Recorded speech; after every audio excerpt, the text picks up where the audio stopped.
చేసుకుంటూ మీకు వందనాలు స్తోత్రాలు చెల్లించుకుంటూ స్తుతించి ప్రార్థించి ప్రభువైన యేసుక్రీస్తు నామములో అడిగి వేడుకుంటున్నాము తండ్రి. అంశము దేవుని ప్రజలు. ఏంటండి? దేవుని ప్రజలు. అయితే ఇక్కడ చదువుబడిన వాక్యము ఏమైనదంటే, కాగా మీరు నా మాటలు శ్రద్ధగా విని నా నిబంధనను అనుసరించి నడిచిన ఎడల మీరు సమస్త దేశములో జనులలో నాకు స్వకీయ సామ్రాజ్యము అగును అని దేవుని వాక్యం సెలవిస్తుందండి. ఇక్కడ అంటున్నాడు కదా, కాగా మీరు నా మాటలు విని. ఎవరంటండి? మీరు నా మాటలు విని. ఎవరి మాటలు వినాలి? ఆయన మాటలు వినాలి. మనం ఎవరి ప్రజలని? దేవుని ప్రజలని. ప్రజలమైన మనము ఎవరి మాట వినాలంటండి? ఆయన మాటలు వినాలి. ఇప్పుడు మనం ఏం జరుగుతున్నాయి? ఎలక్షన్ జరుగుతున్నాయి కదండి. ఎలక్షన్ జరుగుతుంటే కొంతమంది ఎవరి వైపున ఉంటారు? ఒక పార్టీ వైపున, కొంతమంది ఇంకో పార్టీ వైపున ఉంటారు కదా. వీళ్ళు జనం మారుతుంటారు. కాకపోతే మనందరూ మానవాళ్ళందరూ కూడా ఎవరి ప్రజలు అంటండి? దేవుని ప్రజలు. దేవుని వైపు ఉండాలి. అందుకే అంటున్నాడు, దేవుడు అంటున్నాడండి ఇశ్రాయేలుతో ఏమంటున్నాడంటే, కాగా మీరు నా మాట విని శ్రద్ధగా వినాలి. ఆయన మాటలు ఎలా వినాలంటే శ్రద్ధగా వినాలి. అశ్రద్ధగా వింటే ఏమొస్తుందంట?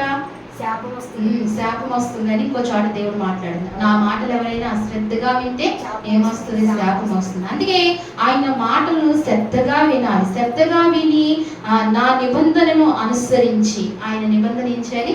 అనుసరించాలి. ఆయన నిబంధన ప్రకారంగా మనం ఏం చేయాలండి? జీవించాలి, నడవాలి. ఆయన నిబంధన ప్రకారంగా మనం ఉండాలని దేవుని వాక్యం సెలవిస్తుంది. నడిచిన ఎడల మీరు సమస్త దేశములో జనులలో నాకు స్వకీయ సామ్రాజ్యమగునని ఆ దేవుడు అంటున్నాడు. మనం అందరం ఏమవుతామంటండి? స్వకీయ సామ్రాజ్యం. ఆయన ప్రజలు, ఆయన సొత్తు మనం. ఆయన ఏంటంటే మనకు ఆయన సొత్తు మనం, ఆయన ప్రజలని. నా స్వకీయ నా స్వకీయ జనమగునని చెప్తున్నాడు దేవుడు. నా స్వకీయ జనమగును. దేవుని వాక్యం ఎంత నీటిగా ఉందో, ఎంత స్పష్టంగా మనతో మాట్లాడుతుందో. నా స్వకీయ జనం. ఇక్కడ 19వ వచనంలో 1వ వచనం అంటున్నారు, ఇశ్రాయేలు ఐగుప్తు దేశం నుండి బయలుదేరి 3వ నెలలో వారు బయలుదేరిన నాడే 3వ నెల ఆరంభము ముందు వారు సీనాయి అరణ్యమునకు వచ్చిరి. ఇశ్రాయేలు ఎక్కడికి వచ్చారండి? సీనాయి అరణ్యంలోనికి వచ్చారంట.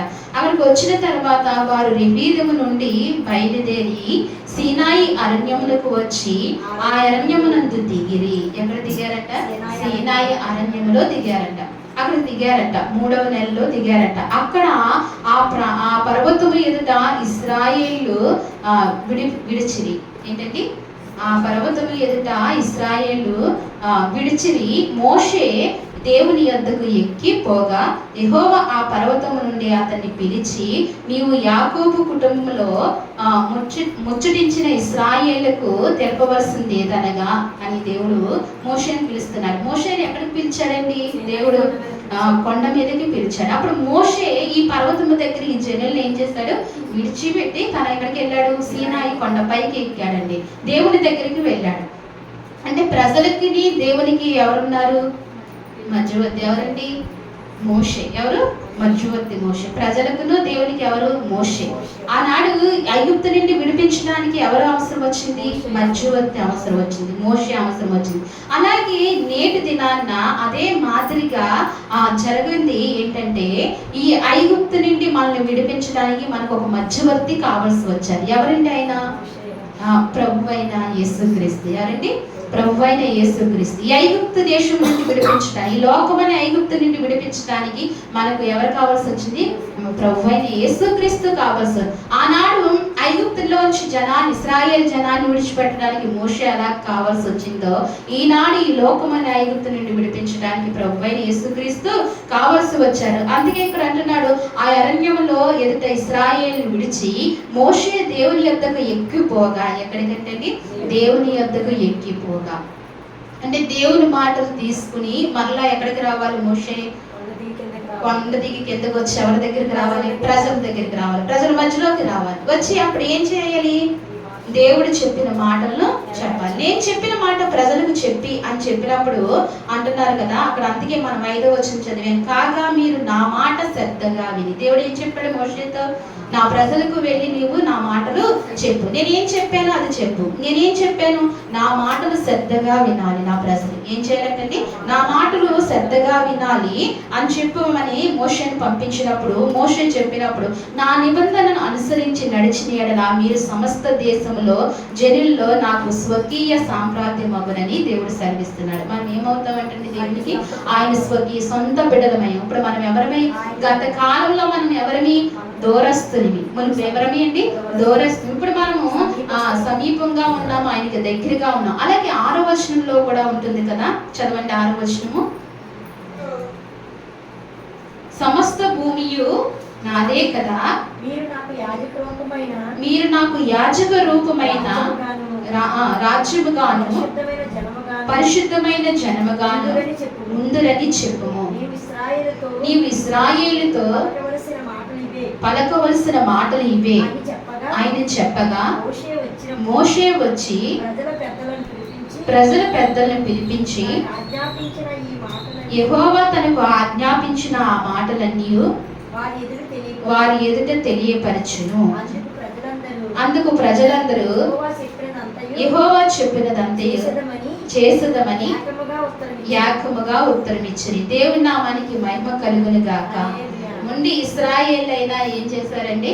ఏకముగా ఉత్తరం ఇచ్చారు. ఎలా ఉత్తరం ఇచ్చారు? ఏకంగా అందరిది ఒకటే మాట. ఏంటండి? ఒకటే మాటగా. ఏమని అన్నారంటే ఆయన అంటున్నాడు కదా, నా ప్రజల దగ్గరికి వెళ్ళి నువ్వు చెప్పు అన్నప్పుడు సమస్త భూమియు నాదే కదా. ఏంటండి? సమస్త భూమి నాదే కదా, మీరు నాకు యాజక రూపమైన రాజులుగాను పరిశుద్ధమైన జనంగాను ఉందరని చెప్పి. మనం ఎలా ఉంటామంటండి?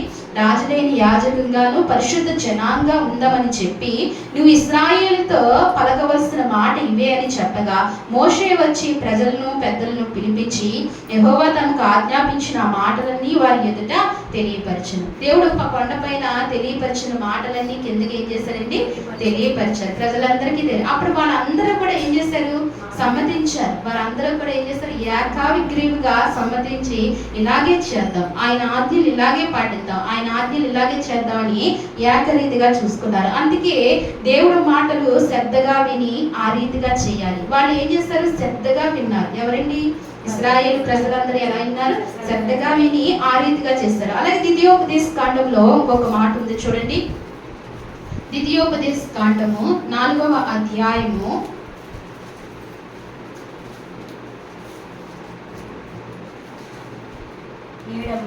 6వ వచనం చూడండి. ఈ కట్టడలన్నిటినీ మీరు గైకొని అనుసరించవలేదు. వాటిని గూర్చి మీరు జనుల దృష్టికి అదే మీకు జ్ఞానము, అదే మీకు వివేకము. వారు చూచి నిశ్చయముగా ఈ గొప్ప జనము జ్ఞాన వివేచనలు కల జనమని చెప్పుకుందరు. చాలండి. ఇక్కడ అంటున్నాడు కదా, ఈ కట్టడలన్నిటినీ మీరు గైకుని అనుసరింపవలెను. ఏమంటారండి? ఈ కట్టడలన్నీ అనుసరించి గైకును. దేవుడిచ్చిన కట్టడలన్నీ ఏం చేయాలంట? అనుసరించాలంట. ప్రతి ఏ కట్టడ కూడా విడిచిపెట్టకూడదు. ప్రతి కట్టడను కూడా అనుసరించాలి, గైకునాలి. వాటి గురించి విని జనులందరి దృష్టికి అదే మీకు జ్ఞానము. దేవుని కట్టడలో మనకి ఏమి నేర్పిస్తుంది అంటే జ్ఞానాన్ని నేర్పిస్తుంది. అదే మీకు జ్ఞానము, అదే మీకు వివేకము. వారు చూచి నిశ్చయముగా ఈ గొప్ప జనమునకు జ్ఞాన వివేచము గల జనులు చెప్పుకుందరు. ఎప్పుడైతే మనం దేవుని ఆజ్ఞలను అనుసరిస్తామో, దేవుడి కట్టడలు అనుసరిస్తామో, దేవుడి మాటలు చొప్పున నడుస్తామో మనలో ఏమొస్తుందంటండి? దేవుని జ్ఞానం వస్తుంది. అప్పుడు ప్రజలందరూ చూసి ఏమంటారంట? ఇది దేవుని జ్ఞానమే. ఏమంటారంటండి? ఇది దేవుని జ్ఞానమే, మనుషుల జ్ఞానము కాదని అనుకుంటారంట. మనకు దేవుని జ్ఞానము కావాలి, దేవుని జ్ఞానము రావాలంటే ఏం చేయాలంటండి? ఆయన కట్టడలను, ఆయన ఆజ్ఞలు ఏం చేయాలి? అనుసరించి నడవాలని దేవుని వాక్యం సెలవిస్తుంది. అలాగే ద్వితీయోపదేశ కాండంలో 14వ వచనము 2వ వచనం చూడండి. 14వ అధ్యాయము 2వ వచనం.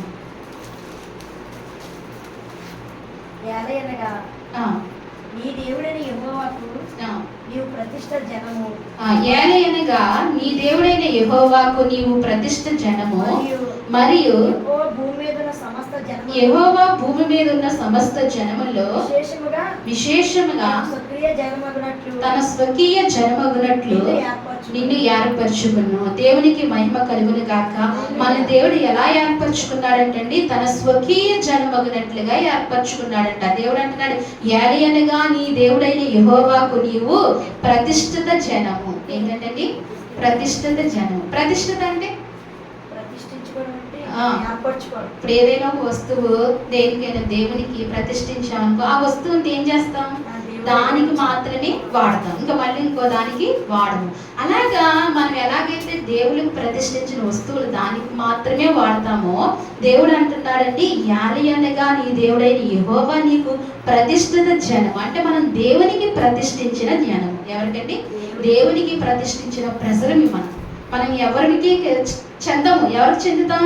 మన దేవునికి మాత్రమే చెందాం. అందుకే మన దేవునికి మాత్రమే వాడబడాలి. ఏం చేయాలండి?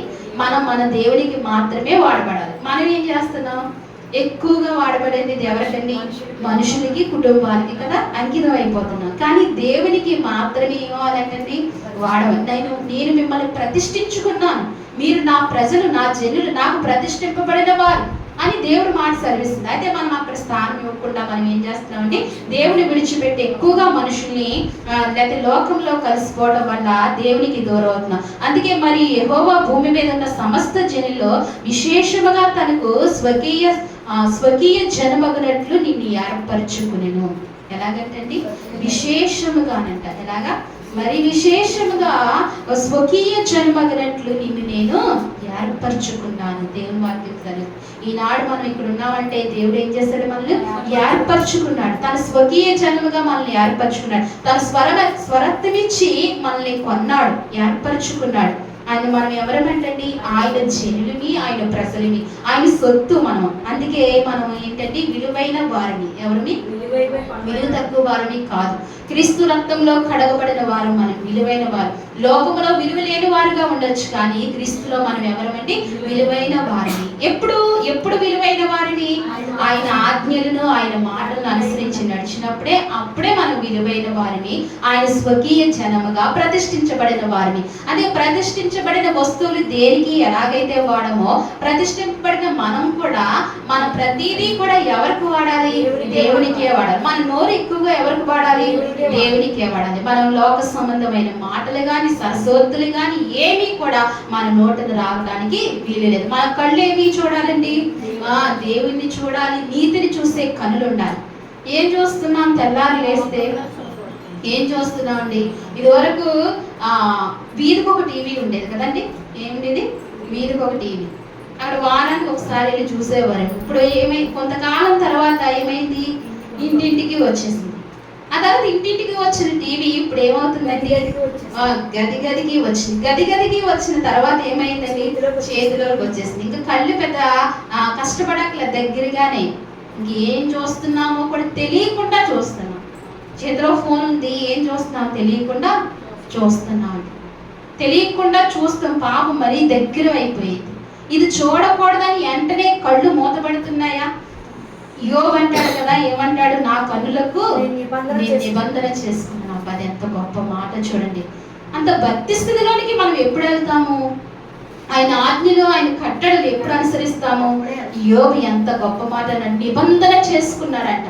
అంటే కండ్లతో చెడు చూడనని నిబంధన చేసుకున్నాడు. దేవుడు మాత్రమే. దేవుని చూసేవారు ఆ కళ్ళతో ఏం చూడరంటండి? పాపాన్ని కానీ, చెడుని కానీ, దేవునికి ఇష్టం లేనివై కానీ చూడండి. కొంతసేపు చూసేవాడికి వాళ్ళలో మనసులో గద్దింపు వస్తుంది. ఒక ఆదిమరుపున ఏమైనా చూస్తే ఏమొస్తుందండి? గద్దింపు వస్తుంది. ఏ హాస్పిటల్కి వెళ్ళినా ఏముంటున్నాయి? ఇప్పుడు హాస్పిటల్కి వెళ్ళి ఏముంటాయి? టీవీ ఉంటుంది. ఏముంటుంది? టీవీ పడేస్తారు. సౌండ్ లెస్ చేసి ఏం చేస్తారు? అది చూడవలసి వస్తుంది. అప్పుడు ఏమనిపిస్తుంది? వెంటనే మనసు ఏముంటుందండి? వెంటనే గర్దిస్తుంది. అప్పుడు కళ్ళు తిప్పుకోవడం, యోబు మాట గుర్తు వస్తుంది. నేను దేవునితో నిబంధన చేస్తాను. ఆ మనస్సాక్షి పనిచేయాలి. కానీ పొద్దున్న నుంచి సాయంత్రం వరకు చూసిన ఆ మనస్సాక్షి జ్ఞాపకం రాదు, గుర్తు రాదు. అందుకే దేవుడు మాట అంటున్నాడు, నా మాటలు, నా ఆజ్ఞలు ఏం చేయాలంటే గైకొనాలి, శ్రద్ధగా వినాలి, శ్రద్ధగా గైకొనాలి. వినిన దాని ప్రకారంగా నడుచుకోవాలి. చివరిగా ఒక్క మాట చూసుకుని దేవుని వాక్యాన్ని ముగించుకుందాం. నిర్గమాకాండము 7వ అధ్యాయము నిర్గమాకాండము 7వ అధ్యాయము 4వ వచనం చూడండి. ఫరో మీ మాట వినడు గాని నేను నా చెయ్యి ఐగుప్తు మీద వేసి గొప్ప తీర్పుల చేత నా సేనలను ఇశ్రాయేలు నా ప్రజలను ఐగుప్తు దేశంలో వెలుపలికి రప్పించెదను. నేను ఐగుప్తు మీద నా చెయ్యి చాపి ఇశ్రాయేలును వారి మధ్య నుండి రప్పింపగానే నేను యెహోవానని ఐగుప్తీయులు తెలుసుకుందరని. మోషే అహరోనులు యెహోవాకు తమకు ఆజ్ఞాపించినట్లు చేసిరి, అలాగునే చేసిరి. వారు ఫరోతో మాట్లాడినప్పుడు మోషేకు 80 ఏండ్లు, అహరోనుకు 83 ఏండ్లు. చాలండి. ఇక్కడ అంటున్నాడు కదా, ఏమంటున్నాడంటే ఫరో మీ మాట వినడు గాని, ఎవరంటండి? ఫరో మీ మాట వినడు గాని నేను నా చెయ్యి ఐగుప్తు మీద వేసి గొప్ప తీర్పు చేత నా సేనలను ఇశ్రాయేలునైన నా ప్రజలను ఐగుప్తు దేశంలో నుండి వెలుపలికి రప్పించెదను. మీరు వెళ్ళండి. మోషేతో అంటున్నాడు, మీరు వెళ్ళండి, కానీ మీ మాట ఫరో వినడు. ఏం చేయండి? మీ మాట ఫరో వినడు. మీరు వెళ్ళండి, వెళ్ళడానికి వెళ్ళండి, మీ మాట ఫరో వినడు. ఫరో హృదయాన్ని కఠినపరచిన వాడు ఎవరండి? దేవుడే. ఫరో హృదయాన్ని కఠినపరచడం. ఒక్కొక్కసారి మనుషుల్ని కఠినపరచిన వాడు ఎవరండి? దేవుడే. కానీ మనం ఏం చేస్తాం? వారిని తిట్టుకుంటూ ఉంటాం. కానీ దేవుడు ఏం చేస్తాడు? కఠినపరుస్తాడు. మనం అప్పుడు మెలకు కలిగి దేవుని ప్రార్థన చేయాలి. ప్రభువా, ఏంటి ఈ మనిషి నా మీద ఇంత కఠినంగా ఉందేంటి? మన దేవుడు మనల్ని పరీక్షించడానికి, మన సహనాన్ని పరీక్షించడానికి, మన భక్తిని పరీక్షించడానికి వారు మనసును కూడా కఠిన. అలాగని అదే సమయంలో అపవాది ఎవరు వాడుకుంటున్నాడో కూడా మనం గ్రహించాలి. అపవాది వాడుకుంటే ఇంకా మనము భక్తి జ్యోతిలో నిలబడలేము. దేవుడు వాడుకుంటే ఆయన మనల్ని లేపుతాడు కదా. అందుకే ఫరో హృదయాన్ని కఠినపరచువాడు. అతను మీ మాట వినడు, మీరు వెళ్ళండి, నేను నా చేయిని ఐగుప్తు దేశం మీద ఇశ్రాయేలు ప్రజల మీద చాపుతాను. ఏమంటున్నాడండి? నా చేయి ఇశ్రాయేలు ప్రజల మీద, ఐగుప్తులో ఉన్న ఇశ్రాయేలు ప్రజల మీద చాపుతాను. నిజంగా దేవుడు చేయి చాపాక ఐగుప్తుకి రోగం వచ్చింది, కానీ ఇశ్రాయేలుకి ఏం రాలేదండి? ఆ రోగంలో ఉన్న ఇశ్రాయేలుకి రోగం రాలేదు. ఐగుప్తుకి కరువు వచ్చింది, ఇశ్రాయేలుకి ఏమి రాలేదు? కరువు రాలేదు. ఐగుప్తులో కప్పలు వచ్చినాయి, ఇశ్రాయేలు గృహంలో ఏమి లేవంటండి? ఆ కప్పలు. ఎంత గొప్ప కృప చూడండి. ఎన్ని అద్భుతాలైనా చేయగలిగిన దేవుడు. నేను నా చేయి చాపుతాను. ఈ రాత్రికాల సమయంలో, ఈ నెలాఖరులో ప్రభు మన మీద ఏం చేస్తున్నాడండి? చెయ్యి చాపి మనకు అనేకమైన కృపను ఇవ్వబోతున్నాడు, కృపనిస్తున్నాడు. ఇశ్రాయేలు మీద ఎలాంటి కృపను ఇచ్చాడో మన మీద కూడా అలాంటి కృప ఇచ్చి మనల్ని ఏం చేస్తున్నాడంటే, మన దినదినము మనల్ని ఏం చేస్తున్నాడు? బలపరుస్తూ సంవత్సరాలు, నెలలు, రోజులు మనకు దేవుడు అనుగ్రహిస్తున్నాడు. ఇంకా క్షేమం ఇవ్వడానికి ఆయన చూస్తున్నాడు. అందుకే మీరు వెళ్ళండి, మీ మాట వినడు. ఒక్కొక్కసారి దేవుడి మాట కూడా ప్రజలు వినలేని వారుగా ఉంటారు. కానీ వింటే ఏం కలుగుతుందంటండి? క్షేమం కలుగుతుంది, కృప కలుగుతుంది, దీవెన కలుగుతుంది, మంచి కృప దేవుడు ఇస్తా ఉంటాడు అన్నమాట. అదే కాలంలో గృహగుడిలో దేవుడు ఎంతగానో గొప్పగా మాట్లాడుతూ వచ్చాడు. ఒక మాట దేవుడు సెలవిచ్చాడు, కీర్తనాకారుల్లో ఉంటుంది. ఉదయాన్నే ఏం చేయాలంటే దేని కొరకు కనిపెట్టాలంటే, ఉదయాన్నే దేవుని కృప కొరకు కనిపెట్టాలి. దేని కొరకు అంటే దేవుని కృప కావాలని మనం ఉదయాన్నే లేచి, మంచం మీద నుంచి లేచి ఉదయాన్నే, ప్రభువా నీ కృప నాకు, నా కుటుంబానికి, నాకు కలిగినట్లకి నీ కృప ఇవ్వంటే, కృపతోనంటే తృప్తి పరుస్తాడంట. ఆ రోజంతా తృప్తి పరుస్తాడంట. ఉదయం ప్రార్థన అలా ఉండాలి, ప్రభువా నాకు కృప కావాలి. కానీ మన ఆలోచన ఎలా ఉంటాయి? అయ్యో బాబా, రేపు పాల ప్యాకెట్ లేదు, లేకపోతే ఏం లేదని మనం కలవరపడుతుంటాం. ఏం కలవరపడాలంటే, దేవా నీ కృప నాకు దూరం చేయకయ్యా, నీ కృప కావాలి ప్రభు అని అడిగినప్పుడు దేవుని కృప మనకు వచ్చినప్పుడు అంటండి, ఆ రోజంతా, ఆ నెలంతా దేవుడు ఏం చేస్తాడంటే తృప్తిపరిచి మన జీవింపజేస్తాడు. దేవుని కృప కొరకే కనిపెట్టాలి, దేవుని సహాయం కొరకే కనిపెట్టాలి. అందుకే ఇప్పుడు మనం ఎవరమండి? దేవుని ప్రజలం. ఎవరండి? దేవుని ప్రజలమై ఉన్నాం. దేవుని ప్రజలమైన మనము ఏం చేయాలంట? ఆయన ఆజ్ఞలను, ఆయన మాటలను ఏం చేయాలంటే మనం గైకొని నడుచుకునే వారుగా నిలబడాలన్నప్పుడు మనం దేవుడి ప్రజలుగా మనం నిలబడుతూ ఉంటాం. ఈ మాటలు దేవుడు మన హృదయాన్ని దీవించి ఆశీర్వదించిన గాక. ఆమేన్. మోకరించండి, కళ్ళు మూసుకోండి, ప్రార్థన చేసుకుందాం. మహాపరిశుద్ధమైన ప్రేమగల తండ్రి, మహాకరుడ, మహోన్నతుడా, మీ ఘనమైన ఉన్నతమైన పరిశుద్ధమైన నామానికి వందనాలు, స్తోత్రాలు ప్రభువా. ఈ రాత్రి కాల సమయంలో ప్రభువా, నువ్వు నాయన మాతో ఉంటూ వచ్చినందుకే వందనాలు. నీ బలమైన కృపను మాకు ఇచ్చినందుకే వందనాలు. నీ సహవాసమును మాకు ఇచ్చినందుకే మీకు వందనాలు, స్తోత్రాలు. ఇంతవరకు అయా సమస్త ఘటంలో మీరు తోడుగా ఉండి నడిపించారు ప్రభువా. మీరు నాతో మాతో మాట్లాడుతూ వచ్చారు. దేవుని ప్రజలమైన మేము అయా నీ ప్రజలము ప్రభువా. మమ్మల్ని తండ్రి నాయన నీ మాటలు శ్రద్ధగా వినమంటున్నావు నాయన, శ్రద్ధగా ఆచరించమంటున్నావు, దాని ప్రకారంగా నడవమంటున్నావు ప్రభువా. అయా ఆ రీతిగా ఉన్నప్పుడు ప్రభువా, మేము నీ ప్రజలం అంటున్నావు, రాజులైన యాజక సమూహం అంటున్నావు ప్రభా, ఏర్పరచుకున్న జనాంగం అంటున్నావు తండ్రి, నీ సొత్తు అంటున్నావు అయ్యా, నీ స్వకీయ సామ్రాజ్యం అని చెప్తున్నావు తండ్రి. అవునయ్యా, మేము నీ స్వకీయ సామ్రాజ్యము ప్రభా. నైనా ఎక్కడా కూడా మా సొంత నీతిని మేము నెరవేర్చకుండా నీ నీతిని నెరవేర్చే కృప మాకు దయచేయండి. మమ్మల్ని బలపరచండి, ఈ మాటల ద్వారా మమ్మల్ని స్థిరపరచండి. ఈ విత్తనములు విత్తినప్పుడు ప్రభా, హృదయాల్లో నైనా ప్రభా నాటుకుని ఫలించే కృప దయచేయమని మీ సన్నిధిలో ప్రార్థిస్తున్నాను తండ్రి. ఉదయమనే నీ కృప కొరకు ఎదురు చూసేవారముగా, నీ కృపతో మేము తృప్తి చెందేవారముగా బ్రతకడానికి సహాయం చేయండి.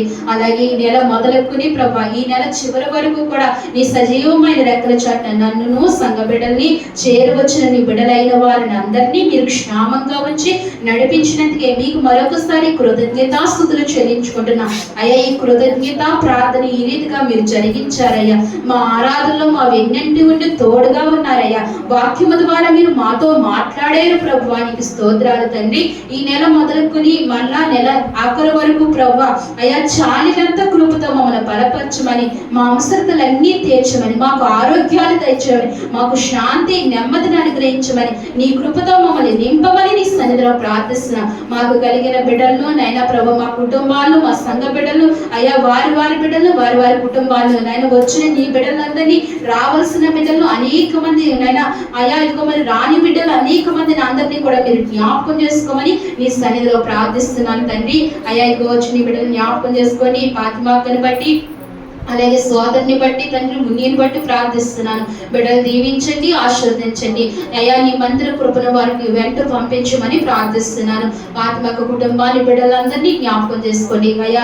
సోదరి కుటుంబాన్ని, వారి అవసరతలు కూడా తీర్చి జ్ఞాపకం చేసుకోమని, వారి షాప్ చుట్టూ కూడా నీ కంచి వేయమని, వారు అనుకున్నవి నెరవేరడానికి సహాయం చేయమని నీ సన్నిధిలో ప్రార్థిస్తున్నాను ప్రభా. ఆ బిడ్డ అనుకునేవన్నీ నెరవేర్చమని, కృప దయచేయమని అడుగుతున్నాను ప్రభా. అలాగే నీ తండ్రి ఇదిగో మరి నైనా ప్రభా, జయమ్మ గారిని, శ్యామల గారిని మీరు జ్ఞాపకం చేసుకోండి. బిడ్డలు దీవించండి. బలహీనంగా ఉన్నారు, ఆరోగ్యం దయచేయండి నైనా. జయమ్మ గారు పంటను ముట్టండి, స్వస్థపరచండి.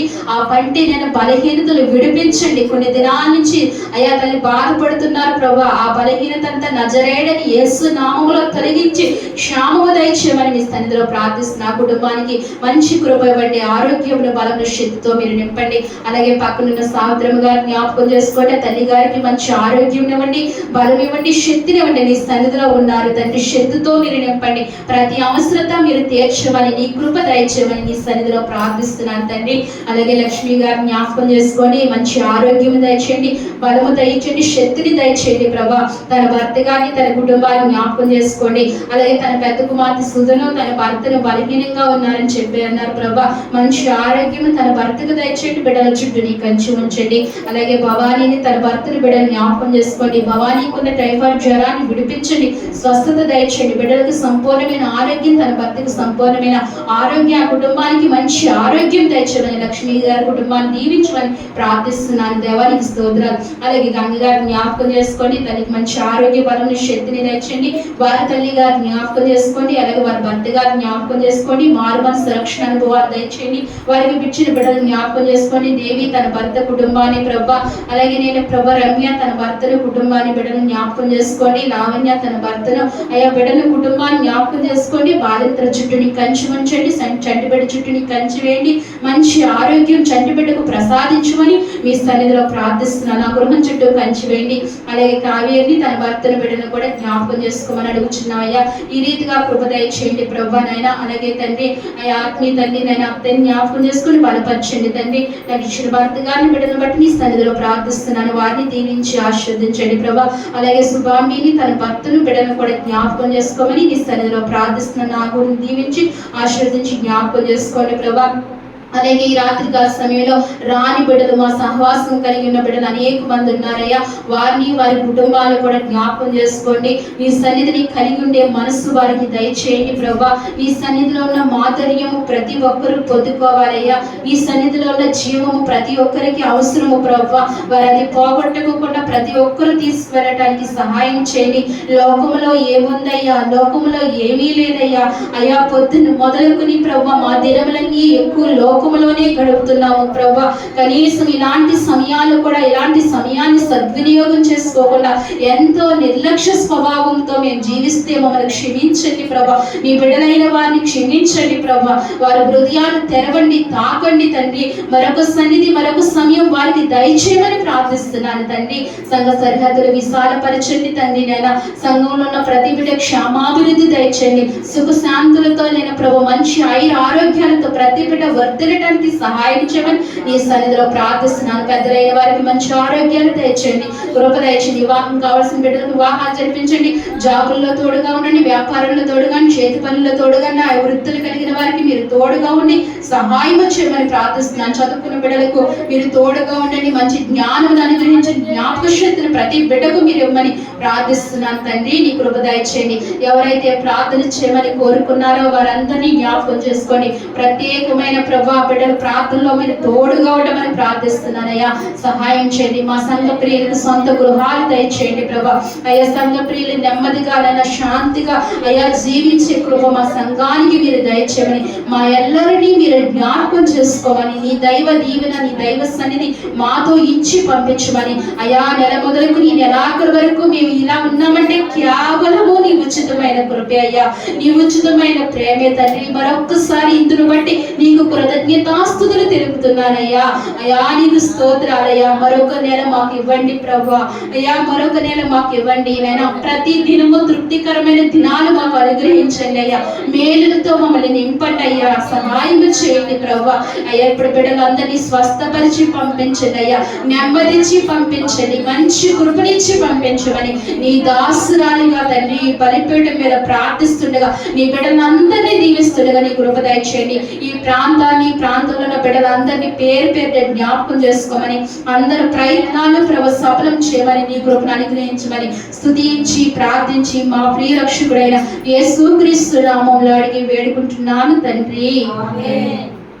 మన తండ్రి అయిన దేవుని ప్రేమయు, కుమారుడైన యేసుక్రీస్తు కృపయు, పరిశుద్ధాత్మ సహవాసము మనకు, మన కుటుంబాలకు, సార్వత్రిక సంఘానికి ఇప్పుడును ఎల్లప్పుడూ సదాకాలము దేవుడు తోడైంది నడిపించును గాక.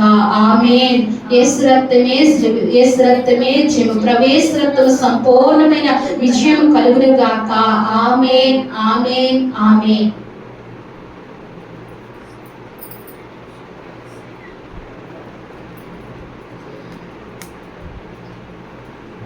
అందరికీ వందనాలండి.